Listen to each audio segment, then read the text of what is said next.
नमस्कार साथियों। जैसा कि आप लोगों सभी को यह अवगत हो गया है कि यूपी टेट का विज्ञापन 20 तारीख को सायंकाल में शिक्षा सेवा चयन आयोग के द्वारा जारी किया गया। इतने साल के बाद बहुत इंतजार करने के बावजूद भी इनके विज्ञापन में कुछ न कुछ कमियां रह गई। कमियां क्या है साथी? अब देखिए, आज के पेपर में भी लिखा गया, उनके विज्ञापन में भी लिखा गया है कि जो डीएलएड या बीएड अंतिम वर्ष में होंगे वही अभ्यर्थी परीक्षा में टेट का फॉर्म भर सकते हैं और परीक्षा में बैठ सकते हैं। तो आज के गजट में पेपर में निकला हुआ है कि यूपी टीटी के आवेदन से 3 लाख डीएलएड प्रशिक्षु बहाल। ये प्राइमरी की बात हो रही है। किसकी? ये प्राइमरी की। 3 लाख प्रशिक्षु बाहर होंगे। यूपी टेट में बड़ा झटका, डीएलएड कैंडिडेट हुए आउट। फॉर्म भरने से रोके गए डीएलएड कैंडिडेट।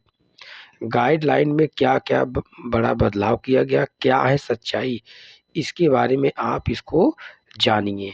मैं आपको बताने चल रहा हूँ साथी, जो आज की पेपर में जो आज की खबर है, इसमें जो न्यूज आज प्रस्तावित की गई है, इसमें लिखा गया है कि यूपी टीटी के आवेदन से 3 लाख डीएलएड प्रशिक्षु बहाल होंगे। टीटी पर उठे सवाल। प्रयागराज, 4 साल बाद होने जा रही उत्तर प्रदेश शिक्षक पात्रता परीक्षा यूपी टीटी 2026 से लगभग 3 लाख डीएलएड प्रशिक्षुओं को बाहर कर दिया गया।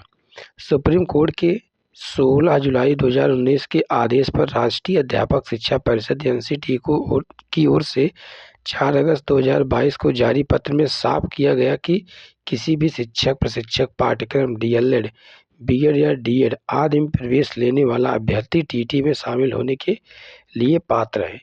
इसी के साथ एनसीटी ने 11 फरवरी 2011 को अधिसूचना में संशोधन कर दिया था। इस लिहाज से डीएलएड, बीएड या डीएड आदि शिक्षक प्रशिक्षण पाठ्यक्रम के प्रथम से लेकर के चतुर्थ सेमेस्टर तक के प्रशिक्षु भी यूपी टीटी में आवेदन के लिए पात्र हैं। हालांकि उत्तर प्रदेश शिक्षा सेवा चयन आयोग की ओर से शुक्रवार को जारी यूपी टीटी 2026 के विज्ञापन में प्राथमिक स्तर की टीटी के लिए एनसीटीई से मान्यता प्राप्त एवं उत्तर प्रदेश शासन से संबद्ध संस्था से 2 वर्षीय डीएलएड बीटीसी पाठ्यक्रम के अंतिम वर्ष में शामिल होने वाले या उत्तीर्ण अभ्यर्थियों को ही आवेदन के लिए अहल माना गया है। जो कि यह जो विज्ञापन जारी हुआ यूपी टेट 2026 का, इसमें दिया गया है। इसी प्रकार एनसीटी से मान्यता प्राप्त 2 वर्षीय डीएलएड या भारतीय पुनर्वास परिषद आरसीआई से मान्यता प्राप्त संस्था से शिक्षा शास्त्र में 2 वर्षीय डीएड विशेष शिक्षा के अंतिम वर्ष में शामिल होने वाले अभ्यर्थी अथवा उत्तीर्ण अभ्यर्थियों को आवेदन के लिए योग्य माना गया है।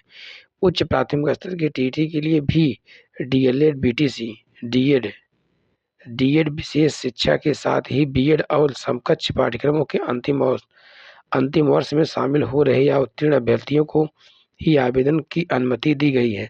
वर्तमान में डीएलएड के प्रथम और द्वितीय सेमेस्टर में प्रशिक्षणरत तकरीबन 3 लाख अभ्यर्थी आवेदन नहीं कर पाएंगे। बीएड, डीएड या दूसरे समकक्ष पाठ्यक्रमों के प्रथम और द्वितीय सेमेस्टर के अभ्यर्थियों को शामिल कर लें तो यह संख्या और अधिक हो जाएगी। अब देखिए, उत्तर प्रदेश शिक्षक सेवा चयन आयोग के विज्ञापन में चूक। आयोग ने सिर्फ द्वितीय वर्ष के प्रशिक्षु को किया मान्य। एनसीटी के नियम में प्रथम सेमेस्टर का प्रशिक्षु भी अहल। प्राथमिक स्तर में बीएड का नाम आने से असमंजस फैला हुआ है।